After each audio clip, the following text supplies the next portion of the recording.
My name is Slavka, I'm from Alabama, and this channel is about living, traveling, and learning. See you on the road.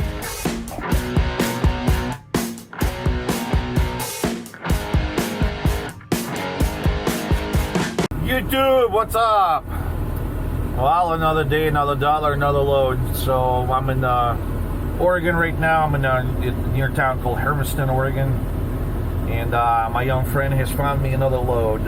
We're going to Boardman, Oregon, which is 16 miles from here. Perfectly good, short deadhead, almost non-existent. And we're going to pick up a load heading with two drops. It's going to head to Caldwell, Idaho, which is near Boise, Idaho. It's just north of Boise. And then second drop is going to be in Ogden, Utah. That's Salt Lake City suburb. Looks like the load's going to be some kind of wheels or tires for the trailers or something like that, because the drops are happening at the trailer dealers. So let's go get it loaded and see what the load looks like, and then we're going to go out for maybe first delivery today if we get loaded early enough. Let's get going. Okay, boys and girls, getting near our shipper. We're in Port of Morrow Industrial Park, right on to Columbia Avenue Northeast. Near somewhere about. That's why I like working in the western states. 80% of the time I spent west of Mississippi doing trucking. Lots of space. Shippers somewhat with better attitude, generally speaking. Not all, but you know.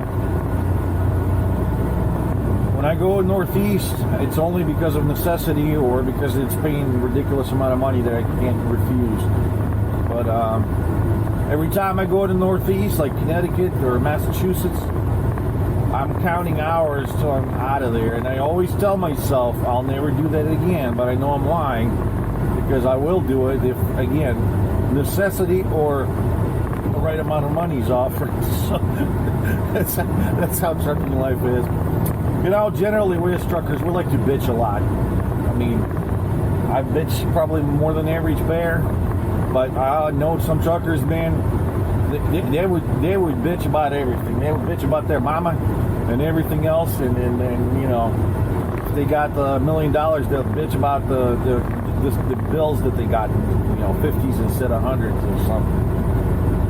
So, yeah, truckers are diverse, a wild folk. But the bitching is one thing we're good at, that's for sure. I think it comes from the fact that you spend a lot of time thinking about shit, you know. You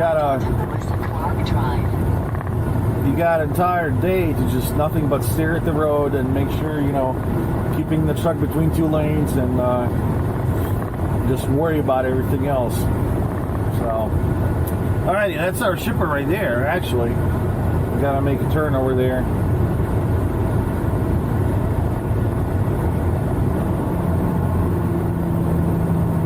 This part of Western Oregon is awesome. I don't care too much about Portland and basically anything west of Cascades on the I-5 corridor. And I go there often too. But like Western Oregon is nothing like I-5 corridor. You know, people think of Oregon as some kind of libtard fake, you know, kind of state. No, it's not. It's the Portland area and then Eugene. You know, it's that cities down there by the coast, the I-5 corridor. Out here, majority of the state are very rugged, very conservative people here. Never had a problem at all. Oh, that's the shipper right there, right on the left.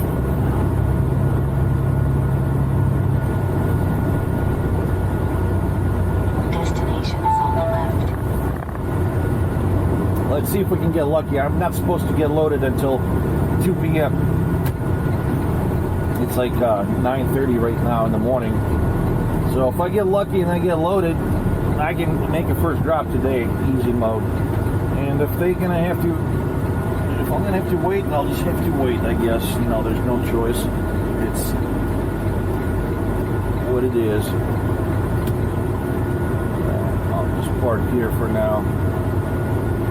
These four-wheelers can get out, so go in there and see where the shipping department's at. Some of these larger buildings. Well, unfortunately, my early load gambit did not pay out. The order's not ready, so I'm just sitting here at the dock with the shipper, and hopefully they'll get me loaded. What's fair is fair. It was scheduled for 2 p.m. I got in here hours early, so sometimes you win some, sometimes you don't, but the end result is that I'm going to leave here on time anyways. My first drop is in Caldwell, Idaho, which is 244 miles from here, about 4 hours. I was hoping get loaded early enough that I could make the first drop today, because the receiver is closing by 3 o'clock. But if they load me as scheduled, the only time I'm going to be able to make deliveries tomorrow morning. Not a big deal. And then second drop is going to go to Ogden, Utah. So the total length on this trip, because it's all first drop is in the same direction as the second one, so we're looking at 626 miles total, and the load's paying $2,000, which is excellent rate. We're gonna get it knocked out. One particular thing about these kind of deliveries, these are going to a small trailer dealers. I think this business manufactures or sells small trailer tires, not for semi trucks or anything like that, like those small utility trailers and campers and things like that. So we may have to go and assist the receiver with the unloading, which will involve getting a pallet jack in the back of a trailer and pushing up the pallets towards the end of the trailer so they can grab it with a forklift. The places I'm looking at, my first delivery is tiny little dealership, so they don't have loading dock. It's going to be off the street, of course. I'm going to have to park somewhere around here, block up their entrance exit, and then they're going to have to work their way to get the pallets off. I'm familiar with this kind of situation. I've done a lot of in the past that we did Polaris account. If you don't know what Polaris is, it's the manufacturer motor skis, like all these snowmobiles and various other utility vehicles like ATVs, quads. You often get a full trailer of these quads or whatever, and then you go into small dealers similar to that, and you deliver 1, 2, 3 sometimes at a time, and you have 5, 6 drops. It's nothing particularly heavy or anything like that. It's just it takes a little bit of planning, because you got to make sure that the business is open when you're going to arrive there. Often you have to call them and ask them where they want to unload, because sometimes it's in a very busy highway and there's no way their location can accommodate, or even the semi can turn around there. So you often call them up and just ask them how they want it unloaded. Often what happens is they ask you to go to some adjacent business nearby, and they grab it. That's it. Just all I'm trying to say is it takes some homework from the driver, so you got to have a little bit more experience in terms of just how do you handle yourself. Each situation is unique to a particular location that you're going to, and when you're dealing with a small business like that, it's definitely going to be a unique situation. You just got to understand what you're getting into in the first place, and then everything's going to go fine. All right, guys, I'll keep you updated. I'm just going to be sitting here. Whenever they finish putting the order together, they're going to load my trailer, and I'm going to get going. Pretty much going to go back the same route I came. I'm going towards Boise, Idaho, and then I'm going to go towards Salt Lake City after that. So we'll see what happens. See you. Well, guys, we've got a load of tires from a Redneck Trailer Plant 16. How fitting. So I'm just going to lock up the door and get going.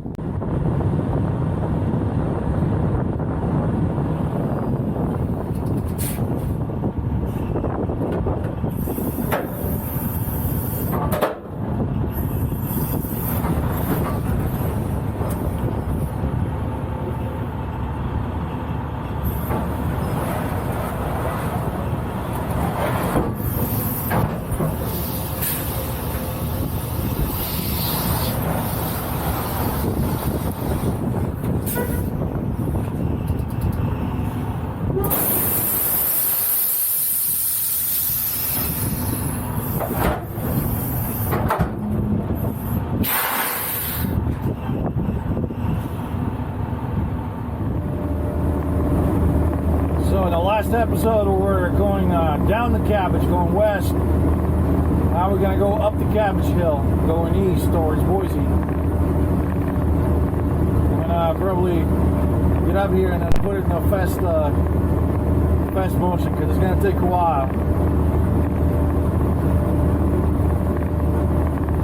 Oh, and there's some kind of accident up ahead.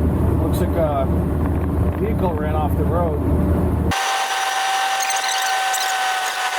Oh wow, yeah, that looks bad. Oh, it's a truck. Holy shit. It's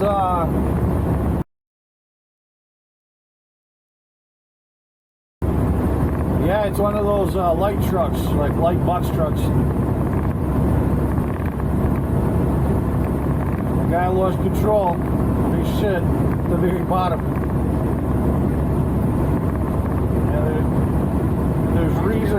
There's a reason you gotta respect the laws of physics, otherwise they will mess you up and kill you. You cannot come down this hill lally-gagging with the load. The brakes will not hold. They overheat and then they become ineffective. I'm gonna head out to first drop. I got here last night, and unfortunately they were already closed. So luckily, this pilot was less than a mile away from my first drop, so I just parked here overnight. It's after 9 a.m. The receiver should be open at this point, so we're just gonna head out in a second to get my logbook started. So that's what's happening. Today I gotta make it to Salt Lake City and get the second drop done. It shouldn't be a problem if I don't get holed up here too much. Alright, it's coming up right here. Reached your destination. Putting my hazards on and scooping in here as far as I can. That's the best I can do given circumstances. I have to block their driveway too.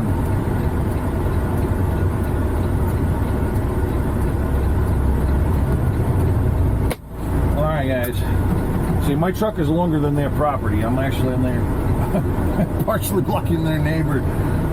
Oh man, I don't know what I'm going to do, because I could probably this is a busy highway, man. I can't back over this. This semi's going 65 here. Alright, let's go talk to them and find out what they want to do. They're going to want me to back in there, but that's going to be interesting.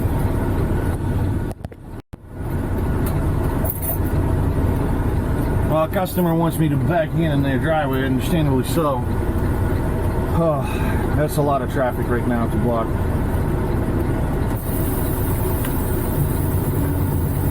Just gonna have to find a gap.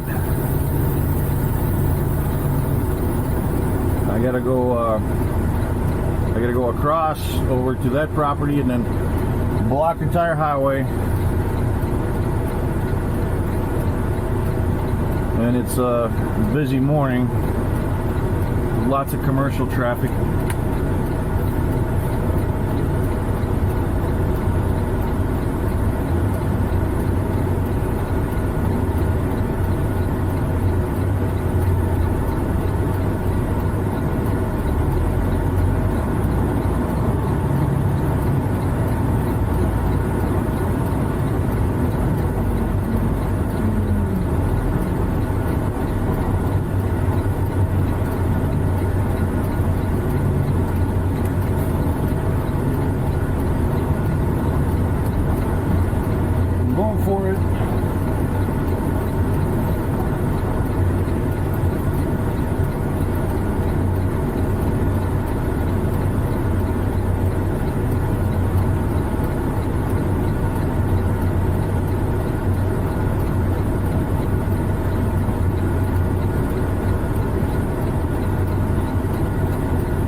Try not to take out their mailbox. It's like 5 inches to my right. and there's a little trailer they have. Alright, that's gonna have to do.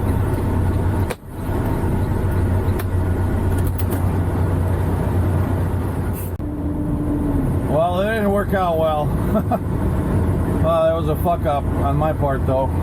So, this place is the wrong address. The actual receiver is across the I-15 there, I-84.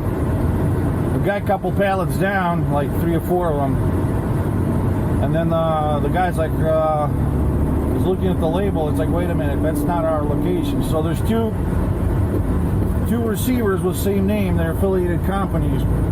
One on the other side of the highway, one on this side. Here's the kicker, guys. You're gonna like this. Both have same address.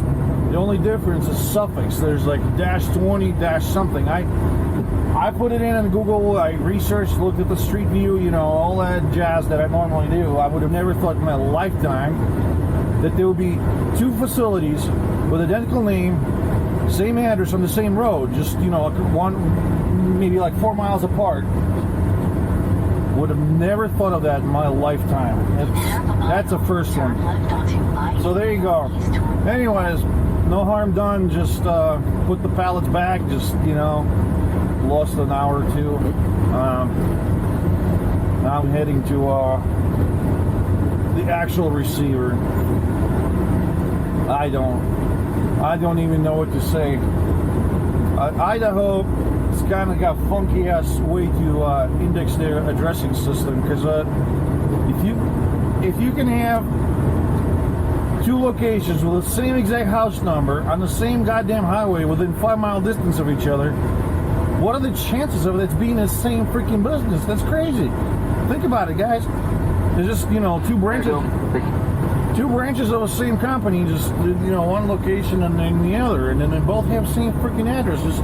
The difference is a suffix. You know, obviously putting in the truck GPS, that doesn't resolve it all. So you gotta, you know, I resort to Google. I look it up on the Google, and then I enter the GPS coordinates to the actual location once I confirm with a certain degree of certainty that that's where I need to go. Wow. Yeah. So we're still on US 20, but now going to the right address. I'm hoping. Oh my God, how many goddamn trailer dealers out here in Idaho? Holy fuck! I'm not surprised though. It's such a farmy area. In half a mile, It's like onto the Farmway Road. out here, every pickup truck has a trailer behind it. So I'm not surprised. Alright, we got what's coming up. See, the stuff here is not labeled well at all. Like, you just kind of take a wild guess, because I can't see. That looks like it on the right over there. Can I enter there? No, I cannot. I'll go here instead.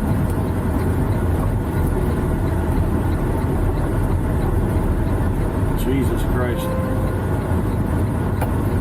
Ditches.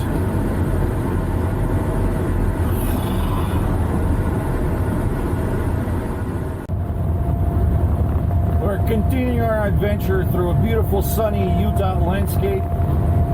We're just north of Ogden, Utah, which is near Salt Lake City. Gotta drop off the remainder of that load from the other day. So making final drop in about 15 miles. And then my young friend already found us a load that's going to pick up nearby. And we're going to head to Las Vegas, Nevada. And from there we'll see what happens next, guys. So I already have the next load booked, which is good. We know exactly where we're going after we dump this off. Let's hope everything goes smooth, and receiver right now unloads us within a reasonable time frame. And we're gonna go for the next pickup. Alrighty, getting near a receiver here. A weird residential / industrial area. We We often discover these places together, guys. I've never been here before. Turn in the first right onto H Avenue. You got to be very wary of GPS directions.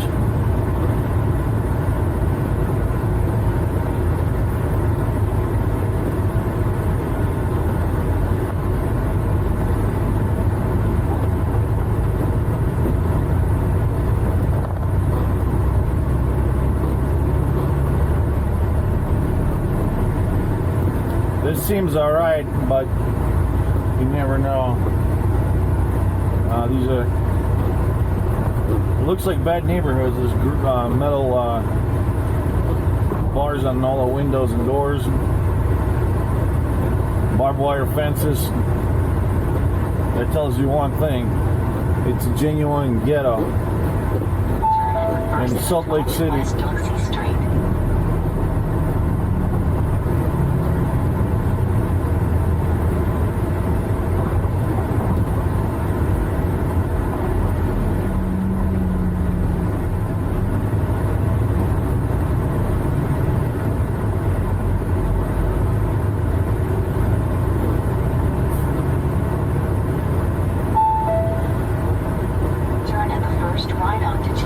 Receiver's at the very dead end there, and I hope I don't have to back out all the way out here, turn around, because that would suck. I see their stuff right there, so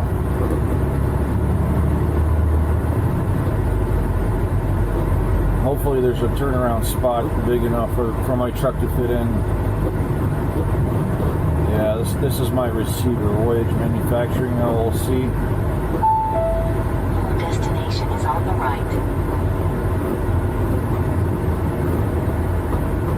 I have to find a spot to park.